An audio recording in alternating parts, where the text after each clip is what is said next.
Now, if you're honest with yourself, you'll have to admit your disappointment with him or her. Why? Because you've learned that no matter the promises, after election, something changed. There can't be outright betrayal of what you voted for. Movements demand what they want, then they fight for it, period. So remember, build movements, build movements, build movements. I love you all.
One more. Ain't no better way to start it off than that. So, we heard from our dear brother Mumia to kick it off. We're going to hear from our dear brother Gabe to get us started right spiritually. He's going to pour a libation for us, get this event going, get this evening going, and we're going to keep it rolling from there.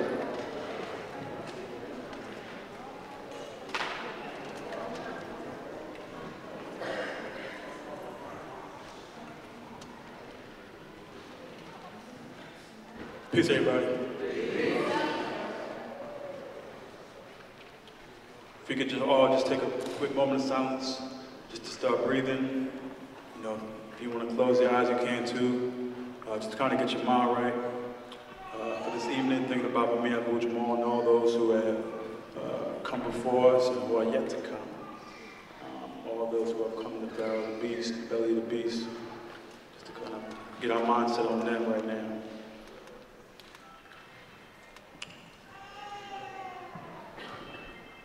I pour this water to acknowledge those ancestors who got caught up in the Middle Passage, those who were forced from ships, those who were placed on ships, those who were tricked, those who were forced onto ships and to leave their homeland, never to see the land again. With those I say Ashe. I pour this water to acknowledge those ancestors who chose to jump off of ships to seek slavery and death, and to seek freedom and death rather, as opposed to slavery in a foreign land. With that I say Ashe. We pour this water to acknowledge those ancestors who made it to South America and all the Americas and chose to live in maroon colonies away from this system. With that I say Ashe. I pour this water to acknowledge all those ancestors who fought and organized insurrections to fight back against what would be a wicked system against their homeland, their body, their name, their norms, their traditions, and their culture. With that I say Ashe. I pour this water to acknowledge all those ancestors who lived and traveled through the four cardinal directions, north, south, east, and west, and understood that the diaspora was real. With that I say Ashe. I pour this water to acknowledge all those ancestors who organized throughout the civil rights movement, throughout Jim Crow, throughout all of our historical movements in order to see a better life for our people, and tomorrow. With that I say Ashe. I pour this water to acknowledge all of those ancestors who came before us, all that had a dream, all that had a goal to see freedom and liberation for our people. With that I say Ashe. I pour this water to acknowledge the unborn, those not here quite yet, but those who are soon to come, who will take our movement and our struggle to a whole nother level. With that I say Ashe.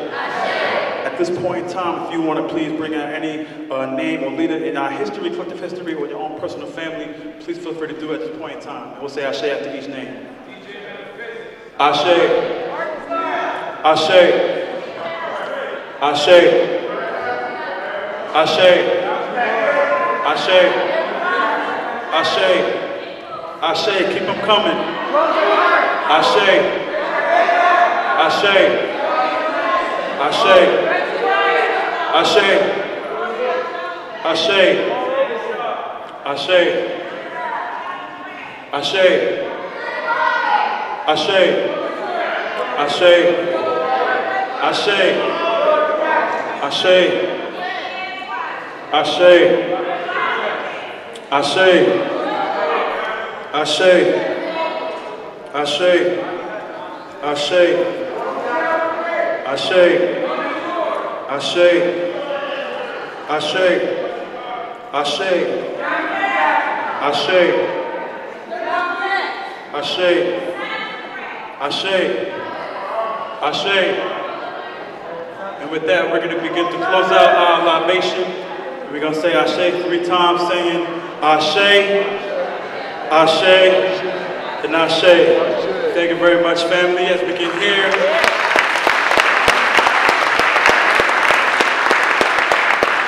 If you like me, you understand that there's a lot of spirits in this room right now. There's a lot of spiritual energy right now, a lot of names we call. And one thing about libation is that we don't just call the names, that we call them on to bring strength from them, right? We bring them for armor, for clarity, and for understanding. So thank you all for your names, all right? Hand over. Good evening, everyone, and thank you for being here tonight at the historical and monumental Church of the Advocate. We want to thank you all for being here with us and celebrating Brother Mumia Abu-Jamal's 59th birthday. That alongside this celebration, we are all engaging in acts of resistance against terrorist organizations such as Philadelphia's Fraternal Order of Police and District Attorney's Office. Sadly, this organization is just a microcosm in Philadelphia for our United States and for our modern world. The false imprisonment and mass incarceration of Black and brown peoples in the United States is a strategic structure put in place by white supremacists, economic elites, and political elites. But what they never foresaw is that they inspired revolutionaries throughout the world to organize. And that in 1982, when they sentenced Mumia Abu-Jamal to death, that they signed their own death sentence and inspiring us all. We're going to bring up our first speaker, probably the most powerful speaker you're going to hear this evening, one of the most vocal supporters of Mumia Abu-Jamal, our dear sister, Pam Africa.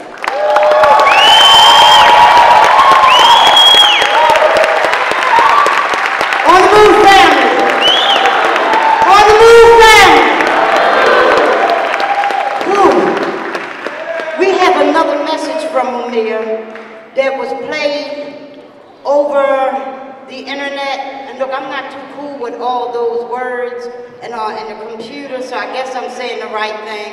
And we did it on email, and I guess it's all over the internet. It's Mumia telling you why this day is important. Has nothing to do with a birthday. So hopefully, if the technology works, Mumia. Anyone who knows me knows that I'm not really big on my birthday. Many years, I forget it entirely. So don't expect a big birthday speech. But every so often, I think of a birthday that is really hard to forget. It's April 24th, 1996. When the President of the United States signed into law an act known as the AEDPA, or the Anti-Terrorism Effective Death Penalty Act, which transformed habeas corpus from its previous 700 years of history. The law severely limited, restricted, and denied federal habeas corpus to people who would have been entitled to it before the act became law. I remember my lawyers mentioning it, but frankly, I couldn't believe it. Wait a minute, the government changing a law on habeas corpus for me? Y'all tripping, I said. But they weren't. In a way, I was. Is that just coincidence? At a press conference, my name came up, and Pennsylvania Governor Edward Rendell said as much on tape. But why should I be surprised? Hadn't every court ignored its own precedents when it came to my case? The law, it seems, is only politics by other means. We must build a movement that frees us all from such a system. I won't say happy birthday. I'll only say on the move. Freedom for all. From imprisoned nation, this is Mumia Abu. Abu-Jamal. Okay. So I'd like to keep it up front, exactly what April the 24th is about. And while I'm at it, how many people here know Dr. Edward Robinson? Did you know that mighty warrior birthday is today, April 24th? How many people here know this beautiful sister Sandra? Please stand up. Her birthday is today too. Warrior woman, warrior ancestors, and warrior man. When Mumia said we must build a movement, we must continue to build a movement. We have one of the most powerful movements that there is. This government was hell-bent on killing Mumia. They made no bones about it. When Governor Ridge signed Mumia's death warrant in 1995, it was only after we had made this man look like the typical fool that he is. And when he came into office, he stated that his position was he was going to execute Mumia, and that was behind the favors of the FOP to vote for him.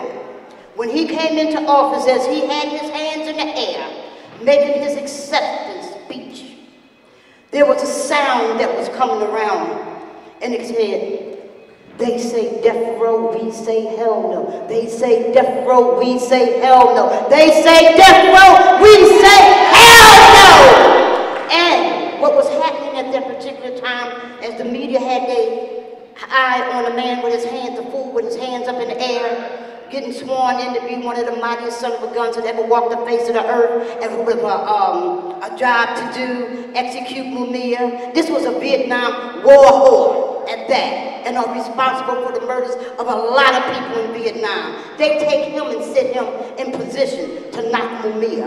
And but he had no idea of the mighty movement that we were building and still building, because as he was saying that, the cameras turned around to the black folks, the people that was all there, the people of color, the white folks, the people of every kind of denomination that there was, with black fists in the air. They say death row, we say hell no. So the motherfuckers started to have, oh, excuse me.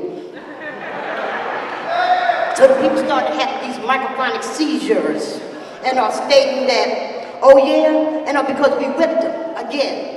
And they said, well, you know, Governor Ridge said he's going to knock Mumia. He promised that in in one of his speeches, and getting votes. And also what happened when he got in, he did sign the death warrant. What happened, because he was so mad when he looked out into that audience and saw the multicolored people that were coming there, the white nuns with their fists in the air, the black folks with their fists in the air. And this dude said, August the 17th, we'll knock Mumia. Okay, he signed the death warrant. How many people here know what August 17th represents? August 17th. Oh, come on, somebody better say something. Exactly. The birthday of Marcus Garvey. I remember what John Africa said to us when he had us getting ready for this activity.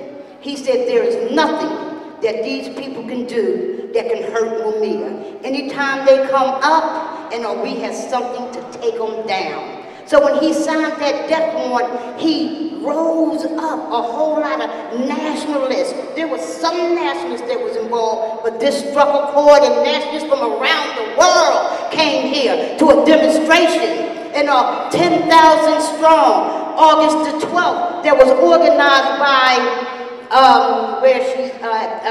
International Action Center at that particular time, with the organizers of that, which brought a whole lot of other people into Philadelphia. These people got so pissed that before their execution date, before our demonstration, they decided to say, we're not executing Mumia, we're going to give him a stay. Judge Sable was pissed because his claim to fame was that he never, ever issued a stay of execution. He was forced to. He was by the magnificence of this powerful uprising. Okay? So when that happened, they got pissed again. And when that demonstration happened, they had to do that. We had another demonstration. That's when they decided that what they was going to do was hook up a legislation that would kill Mumia. These are their words. They said if Mumia get a trial, he'll be released.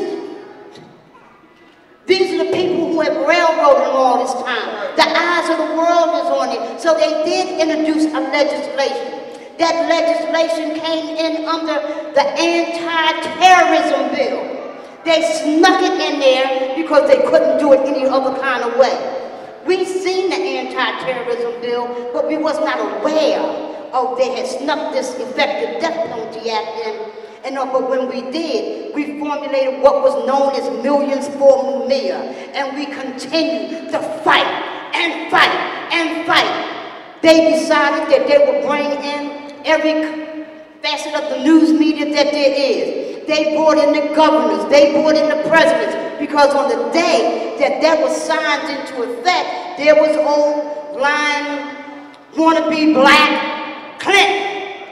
His claim to fame was that he wouldn't sign the death warrant on a brother that was retarded to kill him, left the campaign. Here he stands with Maureen Faulkner, the wife of Officer Faulkner, and all of Philadelphia filthiest when they signed that into effect. This movement is so powerful, even when they went down into their dirtiest bags of tricks, reached up and brought out Seth Williams, who said that Mumia was guilty. He knows for a fact there is no evidence to prove that Mumia is innocent. Mumia had a fair trial, and he said he will kill Mumia if you make me DA. Oh, the FOP and all their friendly fools, they all got together and they made sure that he was the DA. And a lot of people got fooled in here because they keep playing that color card on him. They had a black man, the first black DA. When he came on and said that, we jumped on the radio and jumped him. To my surprise, we was jumped by some other folks. And of course, we slapped them back out the way with powerful information. When we put that information out, of course they didn't back. He became DA. But he was unable to do what it was that he wanted to do. Then they reached down again into their bag of tricks. Brought this Negro up here who had the ability to produce a movie. He produced a movie. What was the name of that mess? Barrel of a Gun. He said he was going to prove that Mumia was a murderer. He had the absolute evidence there. He had nothing.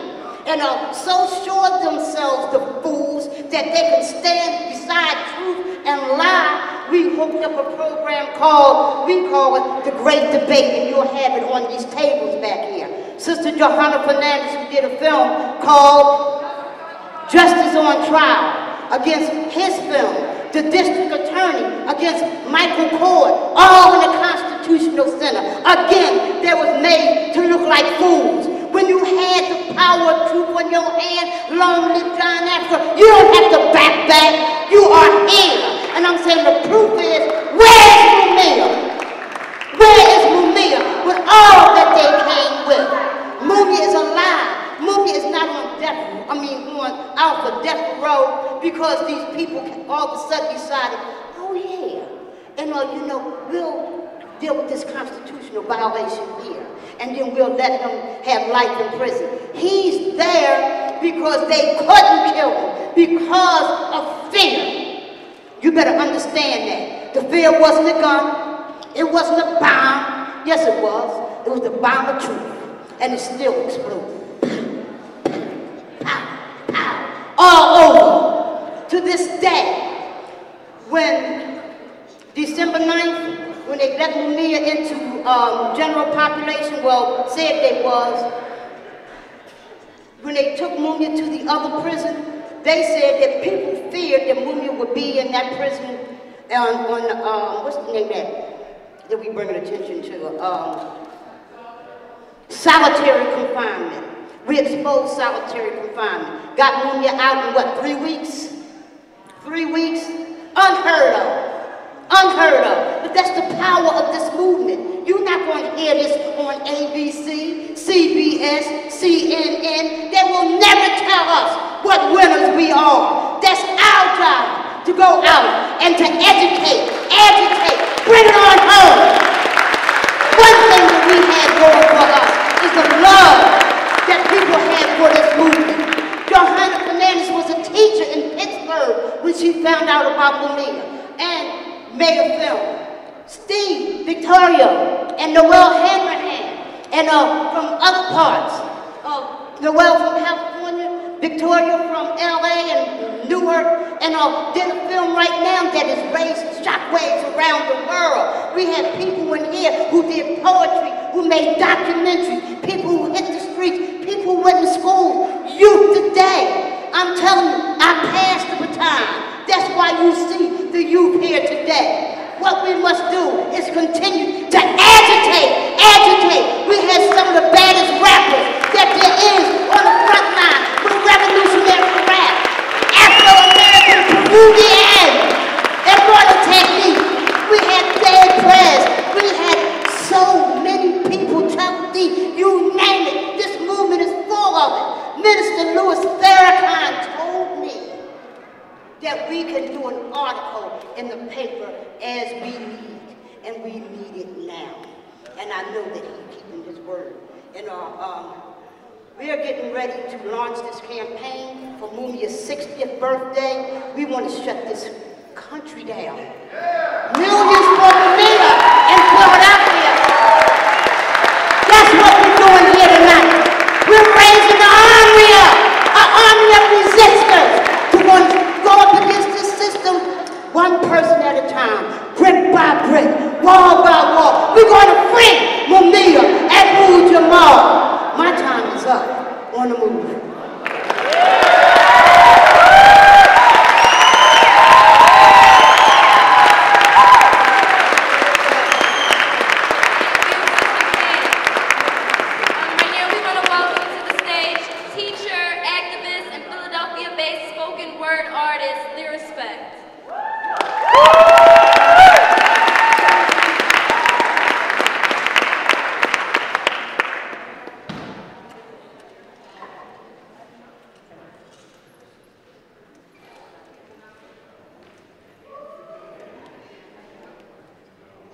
I pledge my agreement to the flag of the disintegrated states of mass confusion and to the illusion under which it falls, one nation, under law, divisible, with liability for just us, not y'all.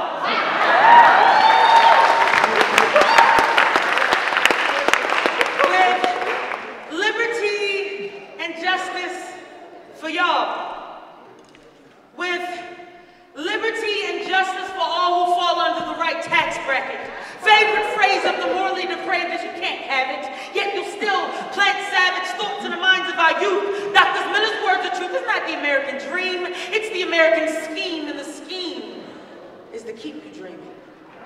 Keep you believing there's a deeper meaning like modern day sleuths, but there is no proof when I hold these truths to be self-evident that all men are created equal. But on occasion, some races are divided into fifths, multiplied by 3, then brought back into the equation. Thrived on human fear for our blood, sweat, and tears, sacrificed our lives and died in multitudes for years for this nation. Identities forsaken due to forced assimilation, massacres on Africa and natives to America. Thanks for giving me the day off, but the payoff isn't worth the trade-off. Asked my forefathers for allowance, but got laid off, but I'm not mad. For who wouldn't want to be a part of this American fad? I mean, I even changed my name and adopted your flag, adapted my flag, converted green to a passive blue. Stripped the substance from black and made it absent of hue, but it stands. The red is on your hands for the bloodshed of the innocent and the wrongfully accused, because the jails are like zoos and the chains are like screws, missing in the assembly of these hegemonic views. Now we're forced to choose between darkness and the early light of dawn. to this shallow state of life we're holding on, but I remain calm as I sing my song. Oh, beautiful for spacious skies. The dutiful look in my face with flies and tell me it's okay, K. So I say the way that Douglas cried. What to the slave is the 4th of July. Independence Day? It's a good ass movie. But the day isn't truly characteristic of its name, so where are my 40 acres? And I want my mule tamed. Your excuses are lame, from child care to welfare, from no prayer to who cares. It's A squared plus B squared. Now we scared to bat an eye? Because you were serving us Molotov cocktails along with that all-American apple pie. Cross this great divide to multiply or maybe just conquer through hellish wrath tactics. Always had a thing about mathematics I never liked. Something about 50 stars and 13 stripes. Or was it 50 scars from 13 strikes? Let me see. 50 plus 13 equals 63. Or 6 plus 3 equals 9 plus 1 plus 1, or 911, but 11 was the sum of all fears, because it resembles the 2 towers that fell, and the landmark that was no more by the eve of the 12th. All of America's pelts that never reimbursed lives that were paid. They say you can't pray for peace and pay for war, but Americans always take a piece and want some more. The warning signs were ignored, and the cost totaled more than 110 floors, and it scored 3,000 lost or missing. Now we're kissing our cozy way of living goodbye. Because the red blood smeared across a white and blue sky caused the silence that fell in the morning that followed. Hollow hearts raised flags at half-staff because jobs were half-staffed, and we finally felt the pain of our weapons at last. When we went to place blame, we went to the Atlas, then we went to the mall, and we all purchased flags. And I haven't seen this much red, white, and blue since the Puerto Rican Day Parade. And that was the day that America prayed, it seems. Oh, but God bless America. I'm gonna live out your dream, lighten the white man's burden, lighten my fam as I'm birthing Afro, Euro, Negro, Anglo. I'm not really all black. I do play one on TV though, because America the beautiful, the only black that's beautiful seems to have your features. The poisonous rhesus that is seeping into my baby's formula left me a single parent because you wouldn't own up to your illegitimate child, and you wonder why this place is going wild. But I'm gonna love my babies anyway. Call them truth, liberation, reparations, and elevations. In fact, I want 4 little girls with southern manners and Sunday dresses so they can die 4 days after September 11th in the basement of a Birmingham church while making preparations for heaven. America has been bombing for years. The pages of history written in tears from subjugated eyes, but my pride won't let this prejudice survive. So for each daughter, I want 1 woman, no, 1 man, 1 cop for each daughter, so their spirits can witness the humane distance with which their father was slaughtered. 4 little girls, 4 cops. 4 little girls, 4 cops. 4 little girls beat 1 heartbeat. 4 little cops took 1 heartbeat. 4 cops to 1 man. 4 cops to 1 man. 4 to 1, 4 to 1. 41 shots injured, 1 unarmed man executed without command by 8 hands. Police brutality backed by popular demand.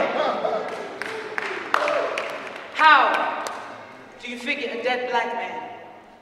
4 16 cartridge clips, 2 of which were emptied, producing 16 exit as a result of 19 entry.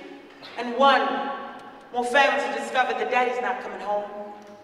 Unsolved mysteries, 9 cases prone, and Malcolm makes 10. But the X is unknown. Probably too many Y chromosomes. Now I'm all alone in the house, but the delegates won't give me enough clout to elevate my state of being. So I'm seeing my body swinging from these branches of office. Feel helpless because I can't get off this auction block you set me on. If you let me down, I can't promise I won't hurt you. So for my virtue, I plead. My country, 'tis of thee. My cunt be bitted on sea. My Uncle Sam molested me when I was only 3. Took my life and liberty, but this pursuit is killing me. I just may have to die to get free. Because the absolute value of my life reveals a trinity. 1 God, 1 aim, 1 destiny. So to reproduce truth and to carry on this legacy, I'm impregnating minds with thoughts that will lead to the birth of a nation still looking for salvation in this God-less America. Justice for Mumia. Thank y'all so much.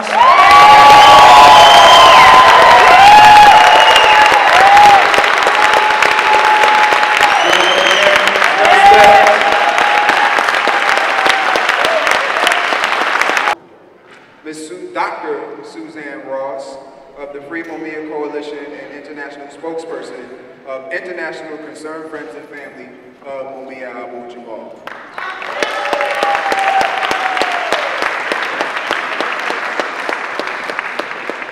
Greetings. What a beginning. What a beginning. A lot of people know that the Mumia movement, the movement to free Mumia, has really been an international one. But people don't know the details of it and how powerful it's been. So there are a few things I want to say about the details of that. First, though, key to it has been that Mumia is loved all over the world. I was in Algeria a few years ago at a conference, and when I finished speaking about Mumia, people rushed up to me, and one wanted to know how he is, how's his health. This is when he was still on death row. What is he doing? What is he writing? They didn't know. They were from Africa, from Southern Africa, from Northern Africa, from Arab countries, from Europe, from all over the world. And I had buttons with his picture on it. And I was mobbed with requests for the buttons and with pictures of him. And the kind of love, I can't tell you, people were in tears talking about him. And I recently mentioned something to Mumia about it. And he was in tears hearing it, even though he's heard about it indirectly, but when I described it graphically like that. It was very important. And that's the core of our international work, that people love Mumia because of what he stands for, his courage, what he represents in terms of resistance, in terms of his brilliance, and the messages he sends out regularly that educate people all over the world. The second part of our international work that I think people need to know about is that Ramona and Pam Africa are the ones who started this work and traveled around the world. And they are loved around the world as well. And they set the tone for the international work. I went to Paris with, when the city of Paris gave honorary citizenship to Mumia, I traveled to Paris with Pam. And people literally came, not only from all over France, but from some of the former colonies of France, like Algeria, to come and see Pam and Angela Davis, who was receiving the award on behalf of Mumia. But that is the kind of spirit of love that is at the heart of the international movement. So now I want to detail some of the things that have happened and their impact. And it's one of the reasons our movement is so powerful, is because it has a very strong international component. And there has not been a movement about somebody like this, not since Angela. And you all should see the film on Angela if you can, the film on Angela Davis. It really tells you a lot about how you build a movement. But not since Angela has there been this strong an international movement where people all over the world demonstrate and want the freedom for this one individual. 1995 and 1999 were the two times when there was an open execution warrant, a death warrant signed for Mumia. And both times, the whole world rose up. And there were not only demonstrations all over the world, in addition to the United States, but people like Bishop Tutu, Nelson Mandela, the Japanese Parliament, the German President, Madame Mitterrand of France, and her husband, the President. I mentioned her first because she was the radical, and she's the one who really influenced him. They were all involved in fighting for Mumia's life. And when Mumia was in fact not executed at that point, not yet removed from death row, but the prevention of his execution had a lot to do with all these people. I don't know how many of you know that Bishop Tutu and Madame Mitterrand both visited Mumia on death row. These were very, very strong factors in keeping the hand of the executioner away from Mumia. The other part of international work is that all those awards that Mumia got all over the world, honorary citizenships, awards for his writing, awards for his humanitarian perspective and all that, Those were very important because here in the United States, Mumia was described as a cop killer, as a criminal, as a, you know, someone who was full of hate. And I remember also in Paris, walking in and seeing the mayor of Paris and people all over honoring him and serving fancy drinks and all that. And it was so shocking in a way, even though I knew this was happening, that he was honored in that way everywhere but in his own country. And it challenged the dominant image, and it made it possible to create an alternative narrative about who this brother, Mumia Abu-Jamal, was. And so that's a very important part of the history of what happened too. But perhaps the most important story to tell, as far as I'm concerned, about international work, was the naming of the street after Mumia in Saint Denis. I don't know how many of you know where Saint Denis is. It's a suburb of Paris. It's a predominantly working class, people of color city. And they decided in 2006 to name a street after Mumia. Now you gotta check this out. This street is a tiny little street. You might pass by and not even notice it. It had a sign up that said Rue Mumia Abu-Jamal. That street, when they named that street after Mumia, guess what? The Fraternal Order of Police here in the United States went crazy. And I mean they went crazy. They brought resolutions to 5 different legislative bodies, to the City Council of Philadelphia, the State Assembly, State Senate of Pennsylvania, the United States Congress, the United States, both houses of the Congress. And the resolution said, we demand that the city of Saint Denis withdraw the name of that street called Rue Mumia Abu-Jamal. And number 2, if they refuse to withdraw the name of that street, we demand that the French government immediately overturn that decision. And number 3, we demand that police everywhere are honored. Well, we looked at that and we all said right away, well, you know, they're out of their fucking minds. And we began challenging them in this country, but we didn't quite expect that the French would respond the way they did. They issued a statement that, I'll never forget this. Patrick Brauzek was a head of a whole bunch of cities in the suburbs of Paris. And he wrote a letter that is a classic of resistance. And he said, number 1, who the hell are you to tell us what to do? We're a sovereign country. Last I heard, we were not a colony of yours. Number 2, we decide who we are going to honor, and we know exactly your position on who Mumia Abu-Jamal is, and that's why we're honoring him, to call attention to the injustice that you have inflicted on him.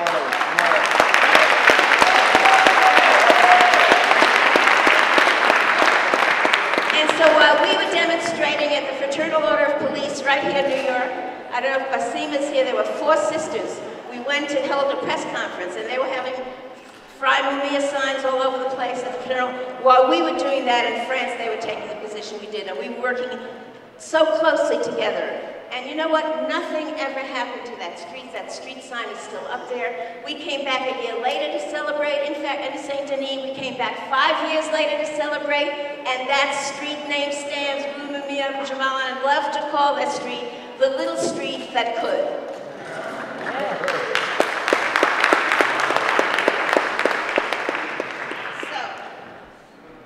Now, that's an element. Now,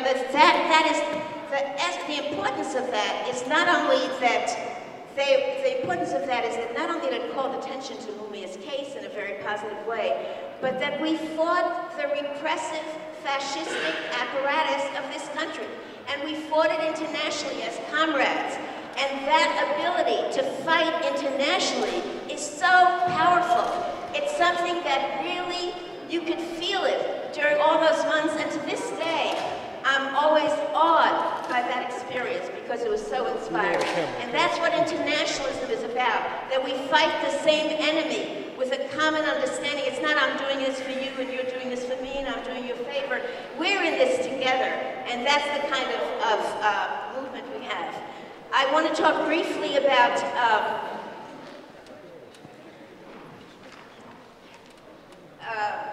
one of the work that we want to do in this next period. First of all, some of you may have seen the Spanish language messages from Mumia. We are now sending them all over the world through Latin America. Mumia, this was encouraged by Venezuela, and that's now a regular part of the work, and Noel Hanrahan sends it out, and so do I, and it's sent out all over the world.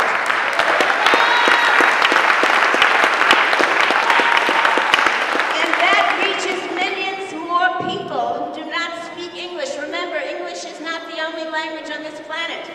So millions of people get to hear that. Number two, Haiti. People sometimes say, why is Haiti important?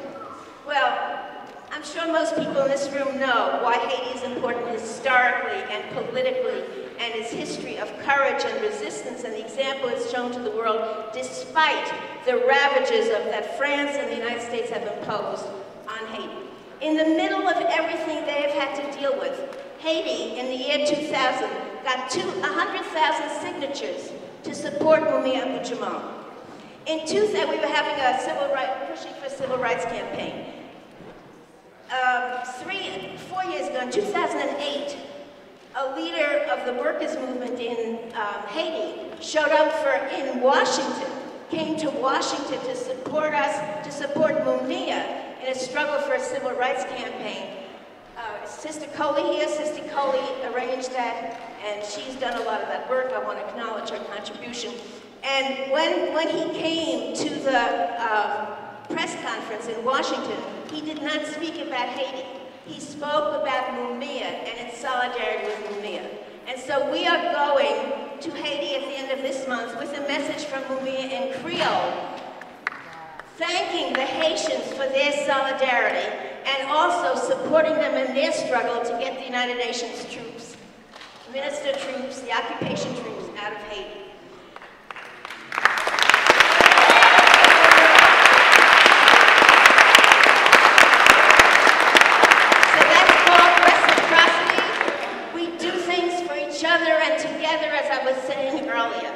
Finally, we're trying to get Amnesty International to update an excellent report they did in the year 2000 about saying that the Mumia's trial did not even meet the basic, most elementary conceptions of justice, and that he should get a new trial. We now are trying to pressure them and hope to, it's a long process and complicated, to try to pressure them to say not only that Mumia should get a new trial, but that he's innocent and should be released. And that kind of pressure on international bodies, though they sometimes are a pain in the ass to work with, is important because the United States has this aura.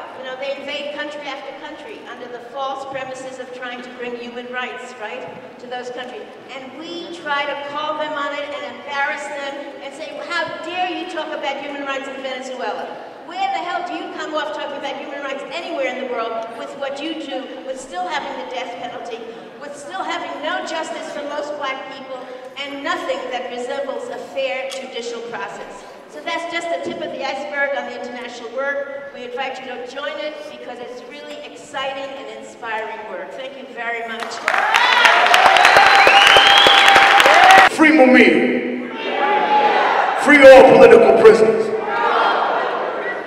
I love y'all. Thank you very much for being here.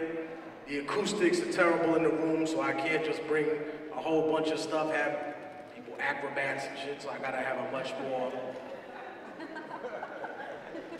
down-to-earth show with y'all. But I appreciate these intimate settings. And if I could start off with a small acapella for y'all, then let's go from there. I hate it when they tell us how far we came to be, as if our people's history started with slavery. Painfully, I discovered the shit they kept a secret. This is the exodus, like the black Jews out of Egypt. I keep it reality-based with the music I make. Blow up the truth in your face with the style I run with. Like the Navy missile that shot down Flight 800. I'm like the Africans who came here before Columbus. And from the 1500s until after tomorrow, I watched Latin America get raped in the sorrow. You see, the Spaniards never left después de Colón. And if you don't believe me, you can click on Univision. I never seen so much racism in all of my life. Every program and newscast, all of them white. It's like apartheid with 10% ruling the rest. That type of stress will make me put the fucking tool in your chest. Step in my way, dog, I wouldn't want to be ya. I burn slow like pissing drunk with gonorrhea. I do a free show in North Korea, burning the flag, while J. Edgar Hoover politicians dress up in drag, trying to confuse you, making it hard to follow this. Capitalism and democracy are not synonymous. You swallow propaganda like a birth control pill, selling your soul to the eye on the back of the dollar bill. But that'll never be me, cause I'm leaving the past, like an abused wife with the kids, leaving your ass, like a drug addict, clean and sober, leaving a stash, unbreakable technique, leaving a plane crash. I'm out with the black box and I refuse to return. I spit reality instead of what you usually learn, and I refuse to be concerned with condescending advice, cause I'm the only motherfucker that can change my life. Philly, if you with me,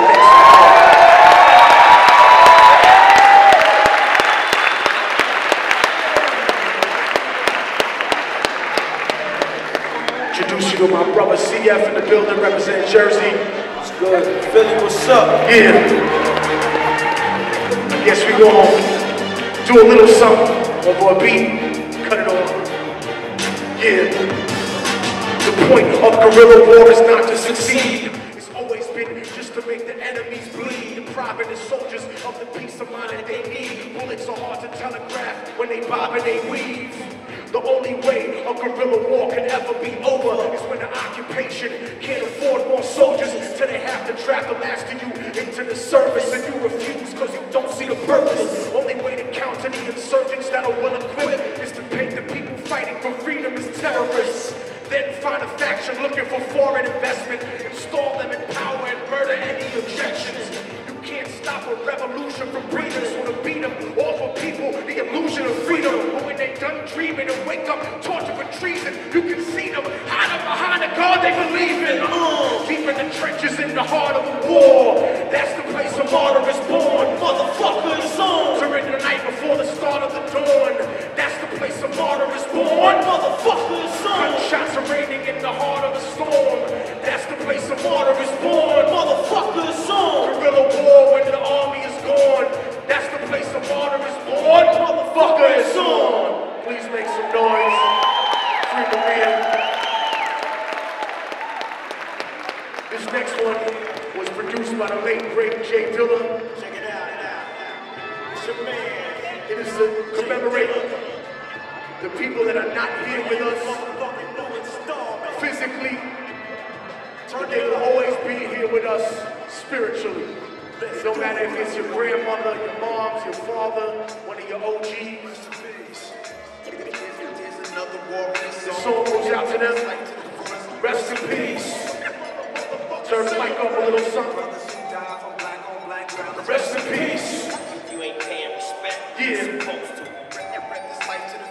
Rest in peace. Safe, y'all. It's close to them. Yeah. Rest in peace. He's a toast to the dead. If you don't drink, smoke to the head. For the freedom fighters killed by the feds. For those who died hard in the streets, soaking in red. And die slow asleep in a dream, choking in bed. He's a toast to the dead. For our enemies that are gone. I'm not a coward, so celebrating now would be wrong. I pray to God that your soul will come back again, so I can see you in the next life and finish it then. A toast to the dead, the criminals burning in hell. I wonder how many presidents are burning as well. Emperors, popes, senators, generals, amputees feeling lucky until they see the vegetables. Toast to the dead, for those who are forgotten, written out of history by the corrupted and rotten. Black saints whitewashed during La Reconquista. Thousands of Indios, Spaniards used to conquer the Incas. Fuck a moment of silence, I need a moment of violence, like the 19th century Caribbean islands. Long live those who came before and paved the way for me. The warriors and scientists that came before slavery. And if that last living was predictable, take that clairvoyance and apply it to life in the physical. Presumptuous, half-hearted, homunculus, self-destruction is the power without knowing what the function is. Put your peace signs up, say it with me. Put your peace signs up, peace signs up. Rest in peace. Rest in peace. Rest in peace. You ain't paying respect. You're supposed to. We keep peace. The spirit of those freedom fighters with us. Yes. He's a toast to the dead. For all of my fans, I will never let an idea die with a man. My rhymes are like NASCAR lines designed to give a view of this. Jay Dilla's still alive as long as his music is. Toast to the dead. champions and pioneers. Your legacy won't be forsaken as long as I am here. Knowledge of the past and wisdom of the present, I teach and leave in the hands of a worthy lieutenant. The toast to the dead, for children with cancer and AIDS. A cure exists and you probably could have been saved. Sad to see menacing divorce morality, corporate homewreckers pimping up a salary. Toast to the dead, for those that have died today. The victims and those exonerated by DNA. Only thing worse than giving freedom to the guilty is killing the innocent and leaving your soul filthy. Immortal technique, remember me when I'm gone. I encrypted my lyrics to stay alive in a song, so you'll always keep a piece of my spirit inside when you struggle to complete what I started before I died. But some of you won't survive the changes the earth makes, swallowed by tsunamis, hurricanes, and earthquakes. And that's just the first stage. If you cannot reverse ways and realize that we are one regardless of our birthplace.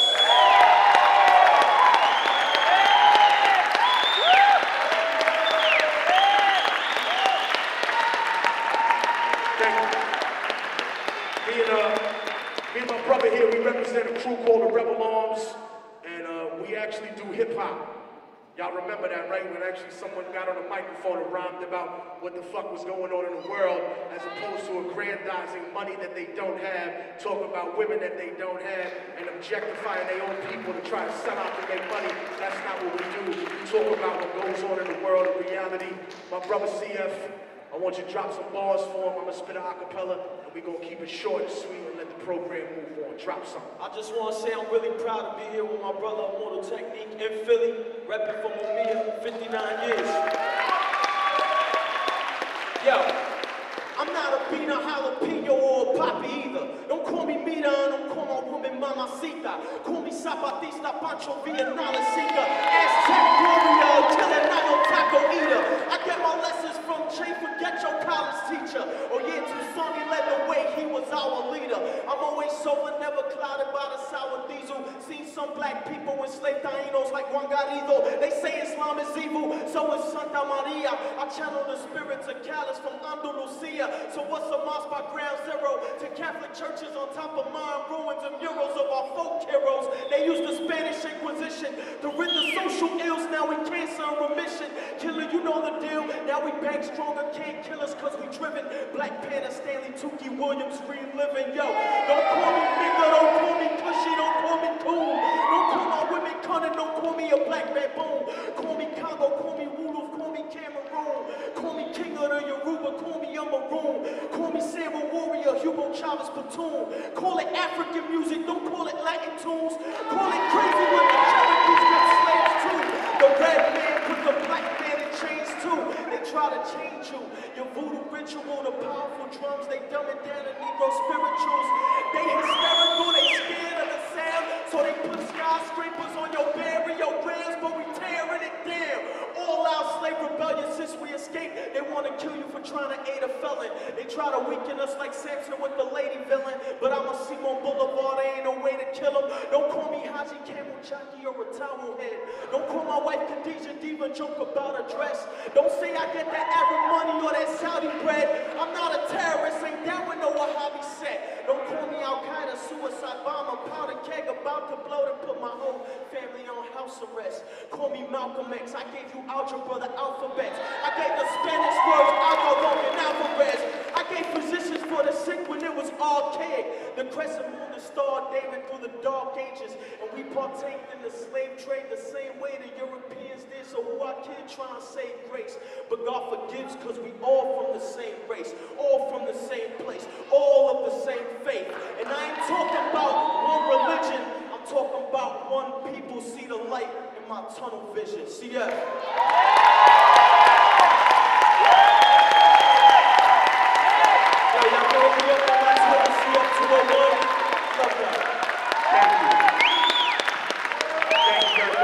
I want to present to you all Dr. Lamont Hill, Associate Professor at the Teachers College of Columbia University, author, political commentator, and activist.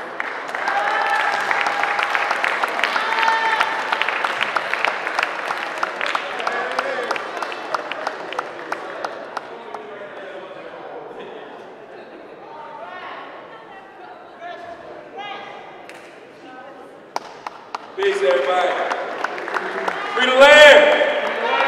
Free Mumia. Free the Move 9. Free Russell Maroon Schultz. Free Leonard Peltier.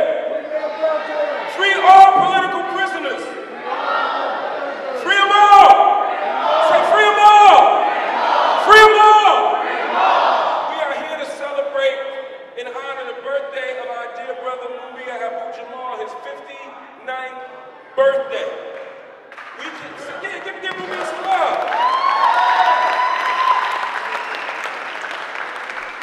And before we talk about how important this moment is, we have to show love to everybody who organized this event, all these people who helped make this happen, the Church of the Advocate for giving us this space, all of these people who are here late while we run our mouths, all these beautiful babies that are here staying up late with their eyes heavy because we are here showing love to our brother. I want everybody to show some appreciation to all of those people. Give them some love.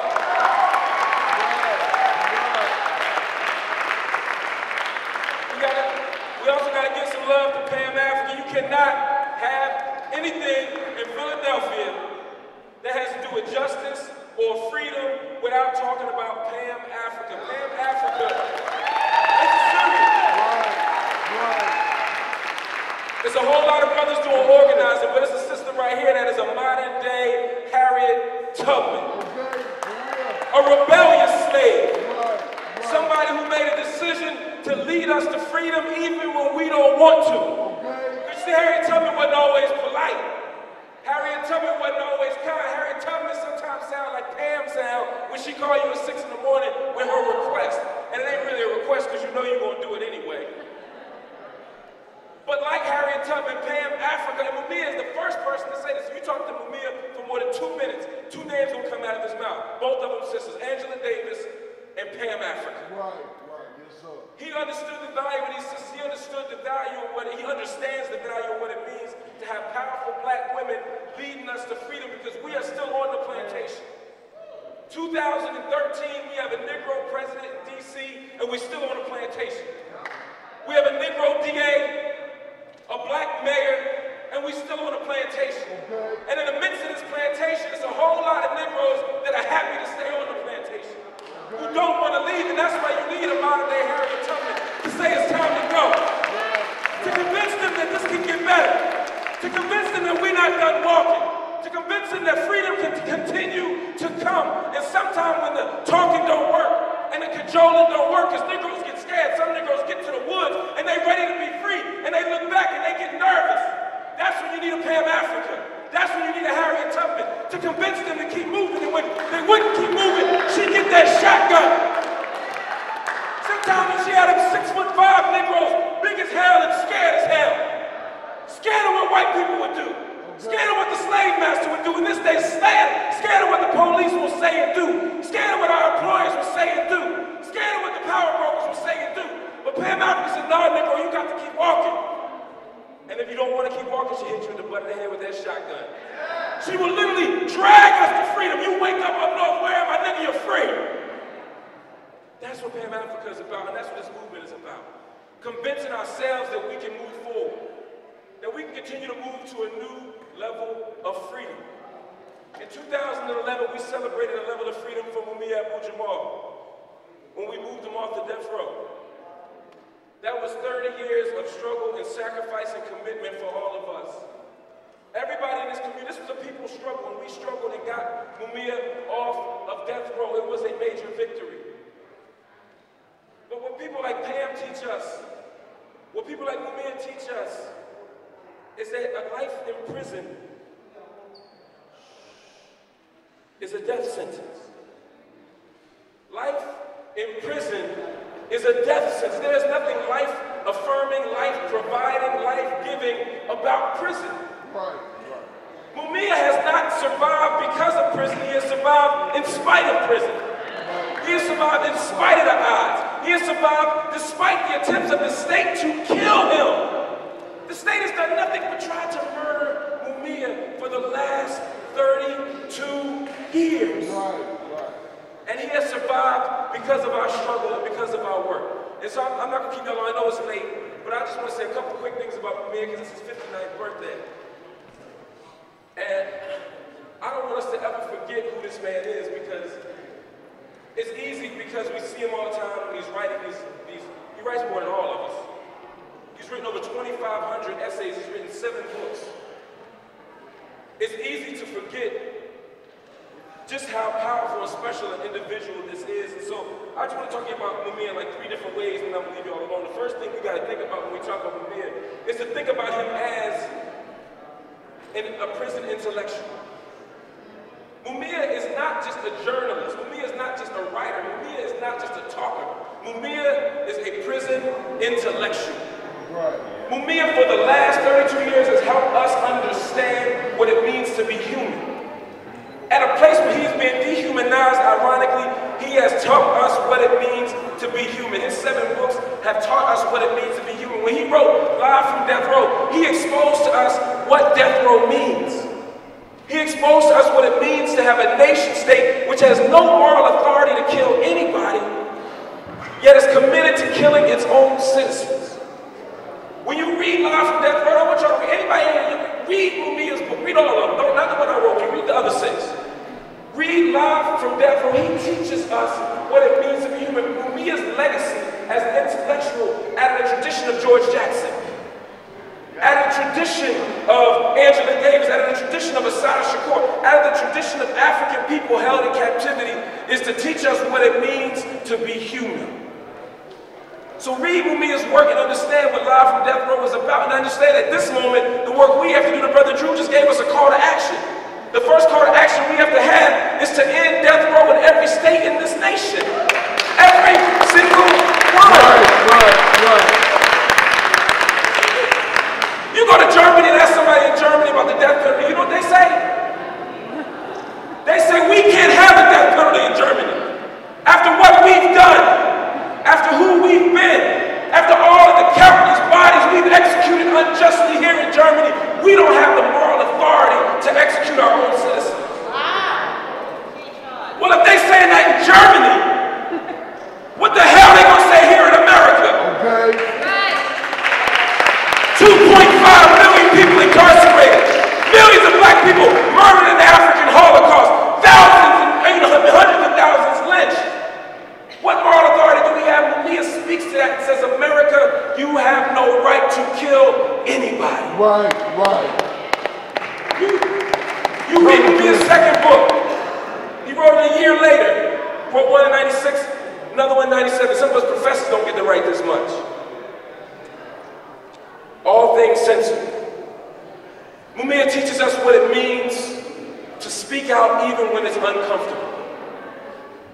All of us want to be okay. All of us want to be safe. All of us want to keep our jobs. All of us want to keep our friends. But there comes a moment in this movement, if you choose this tradition, I ain't talking about the Obama tradition.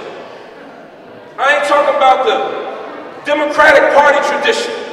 I ain't talking about the Wall Street tradition. I'm talking about this tradition in this room. If you take this tradition seriously, you're going to make somebody mad. Stephen just said, if too many people like this movie, something wrong with it. To take the tradition that Mumia took, to take the tradition that Pam Africa or Lamont Africa took, to take the tradition that countless freedom fighters have taken, you have to know that you will be silenced. And even the people on your side, even the people so-called liberals, even the people so-called radicals, even the people so-called progressive, when the things get tough, they're going to disappear. And 32 years later, Mumia's lost a lot of people. Some people only cared about Mumia when the death penalty was on the table. They didn't care about him, they cared about their cause. But we have to hold tight. All things censored, Mumia taught us that our voices might be silenced, but we have to continue to scream out in the wilderness. They put Mumia in the hole for writing and speaking the truth. They tried to kill Mumia and silence Mumia for offering his voice, which is a constitutional right to do, and he continued to fight. If he's willing to put his body on the line, what y'all willing to do? What am I willing to do? What are we willing to do? Okay.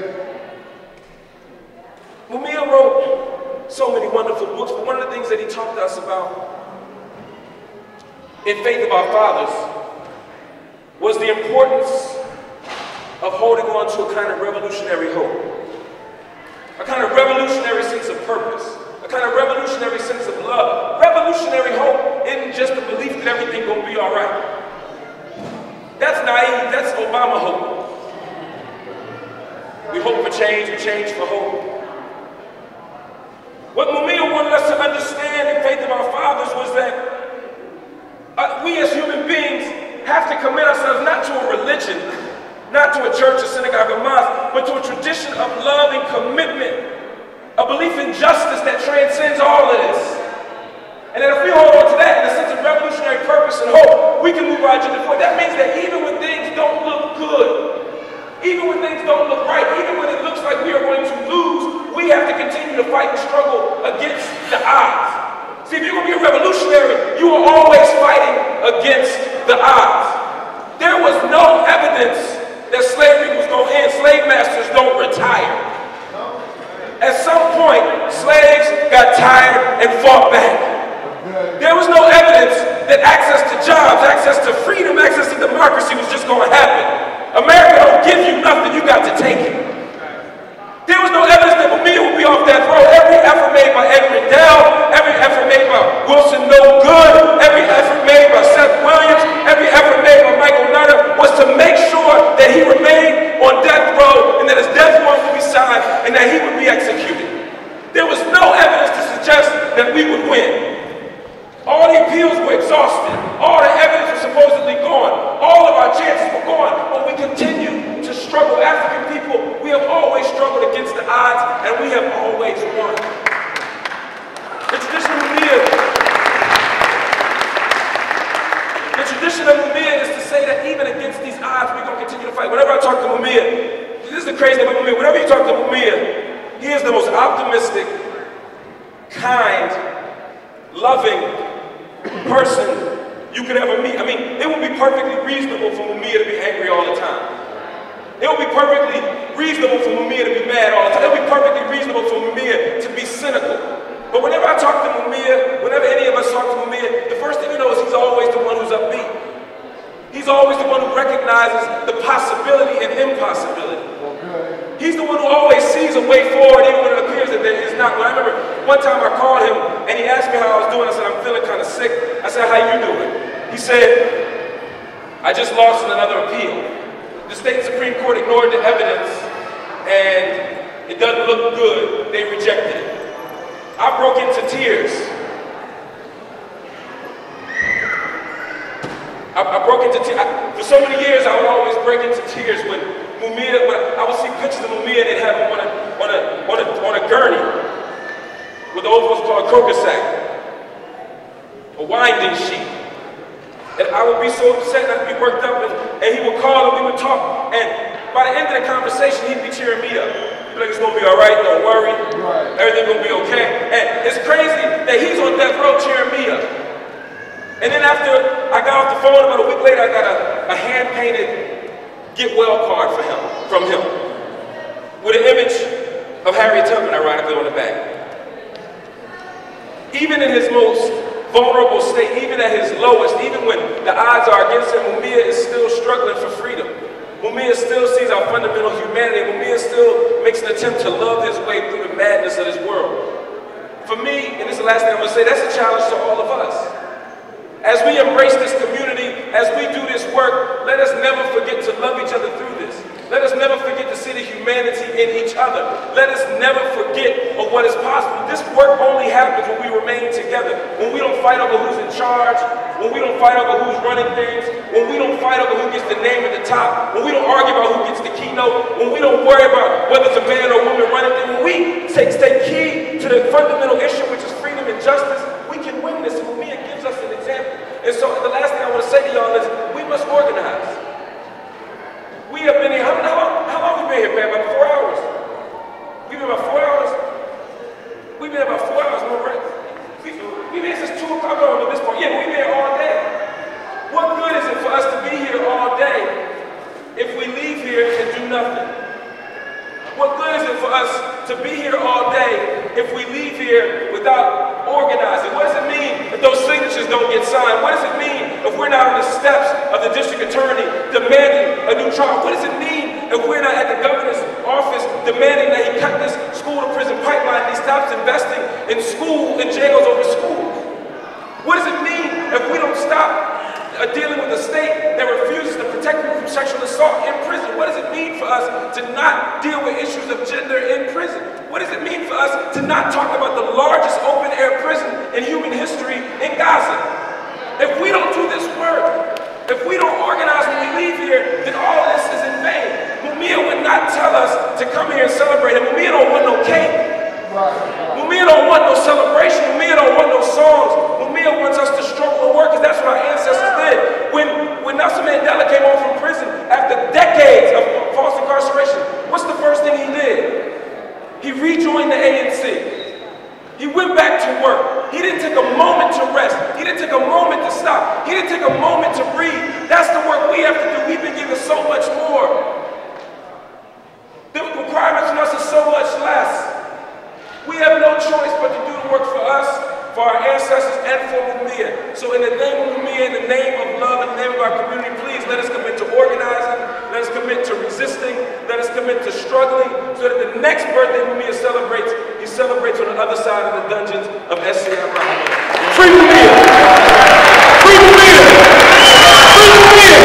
We want to welcome the producer of the film Justice on Trial, the co-coordinator of educators for Mumia Abu-Jamal, Dr. Johanna Fernandez, and Tabari Melisiswe.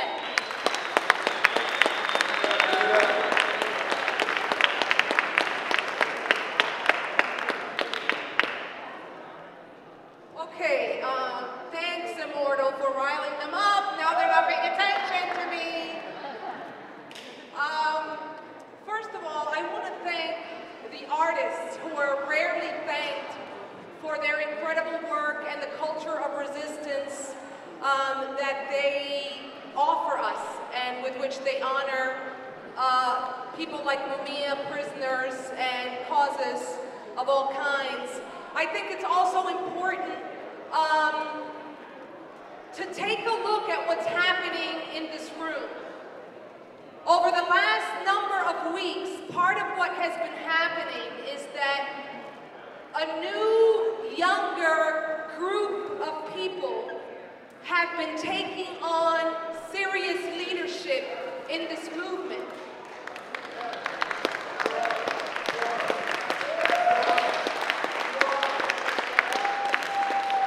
But that doesn't mean that we are displacing our leaders.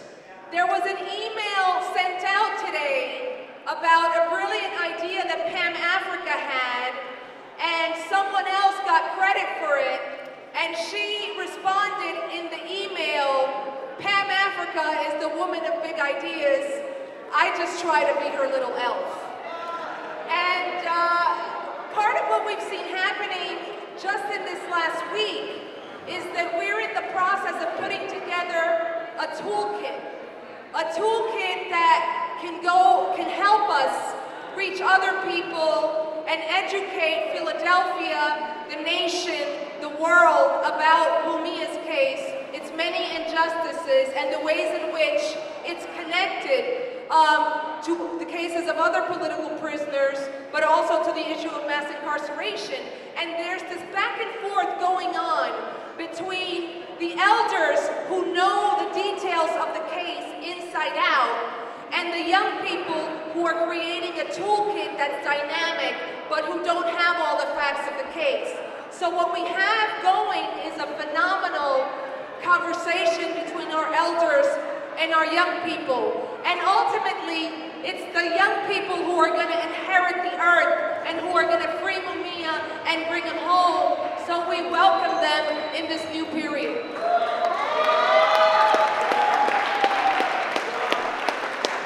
I also want to acknowledge that we are here to kick off the campaign to bring Mumia home.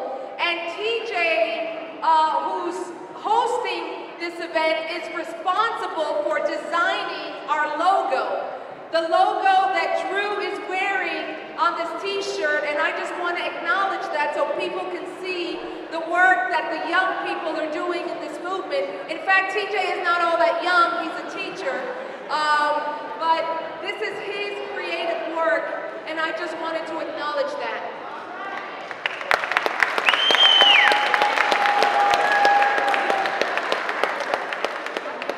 Okay, quickly, I think that we have to acknowledge that the reason why we're here today is because Pam Africa, who's been leading this movement for 30 years, has been consistent, determined, and for those of you who've worked with her, we all know that she calls us at 6 a.m. asking us questions about the work, keeping us committed and on the ground.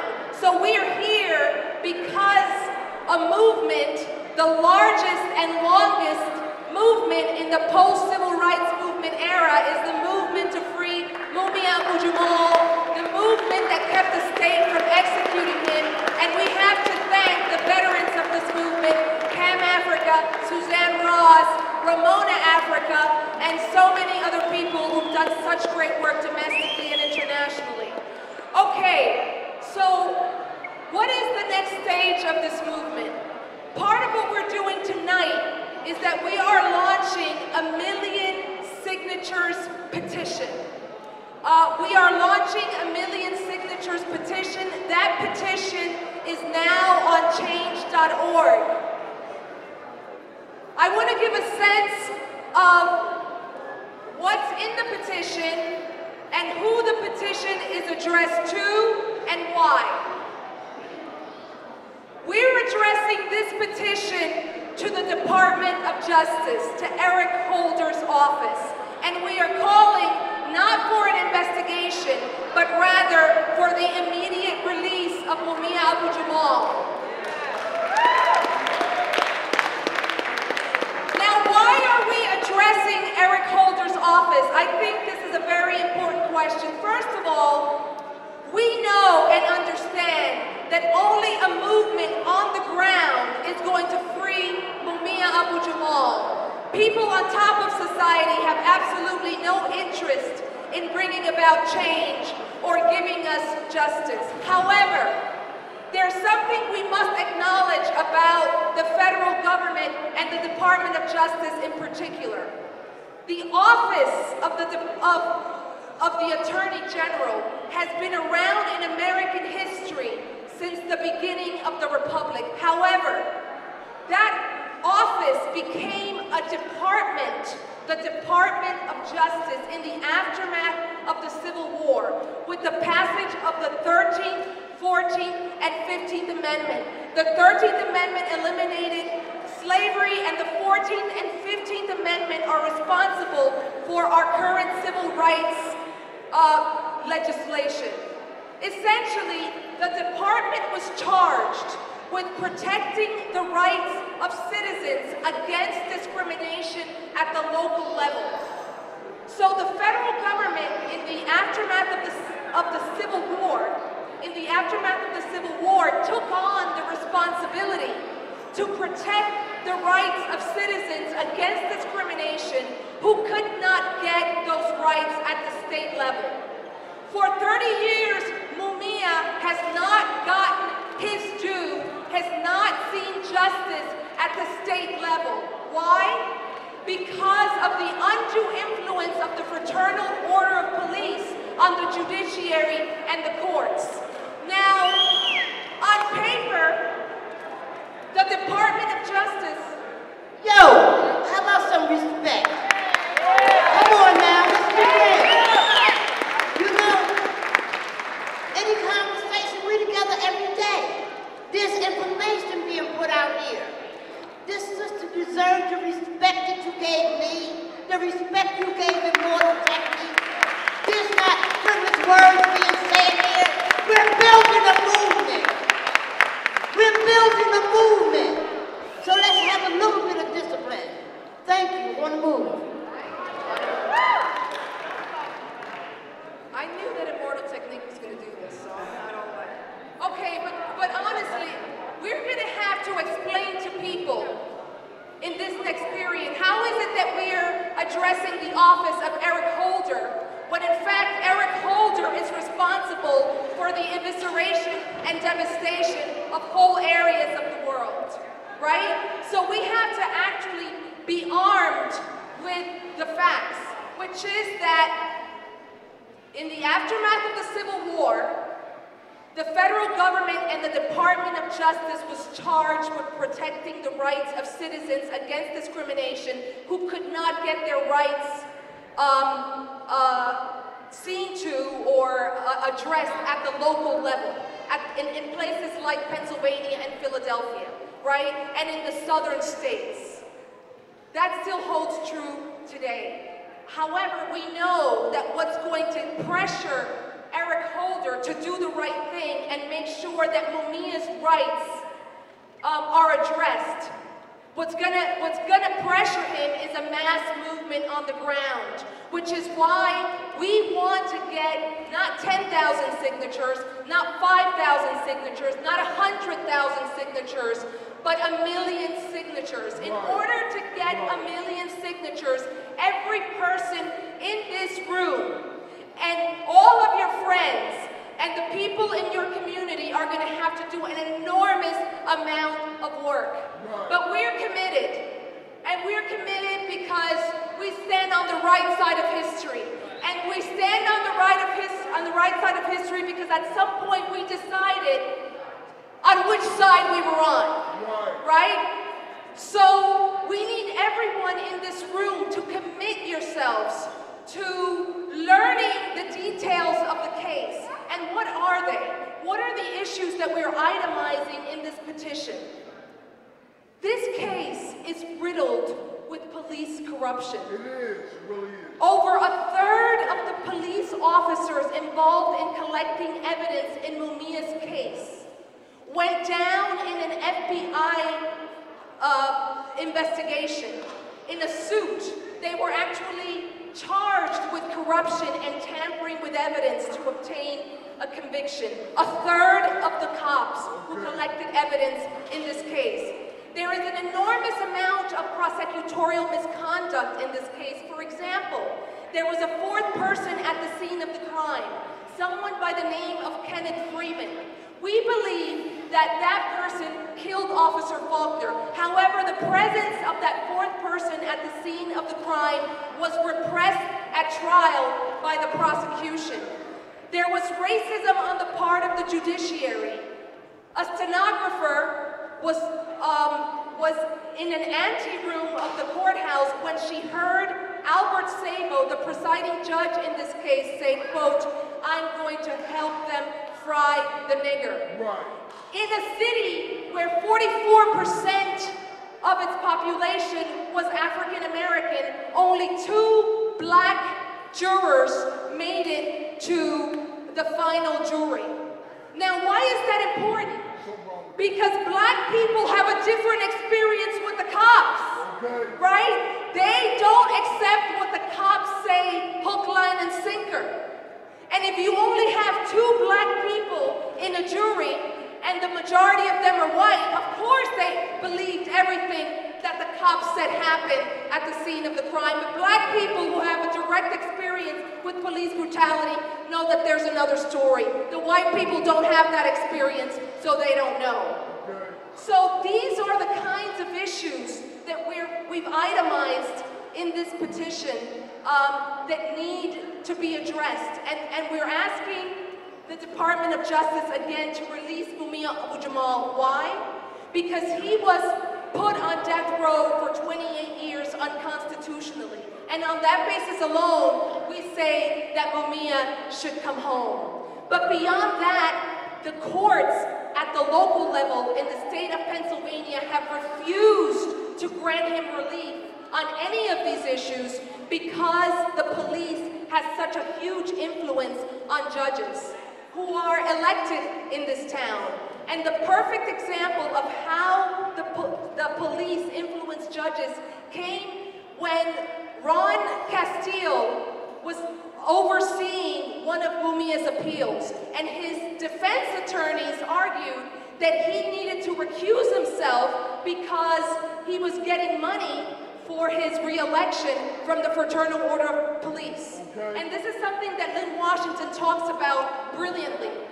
Ron Castile wrote up a formal document in which he says, well, the defense is accusing me of being influenced by the Fraternal Order of Police because I take money from the Fraternal Order of Police. Well, All the other judges who sit alongside of me also take money from the Fraternal Order of Police, so why should I recuse myself?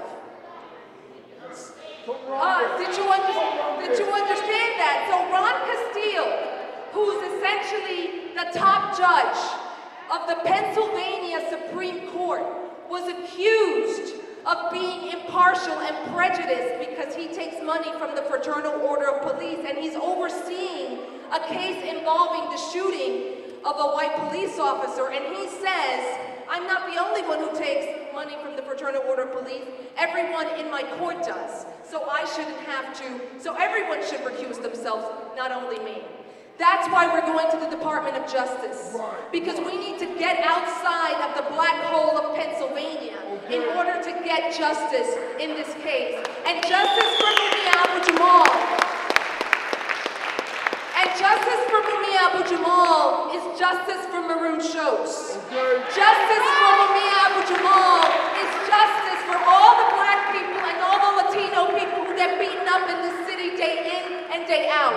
Let me tell you why the case of Mumia Abu-Jamal is so important, because he is the most famous prisoner in the world. And if we get attention around his case in Philadelphia, every fucking authority in this city is going to go down like the Titanic.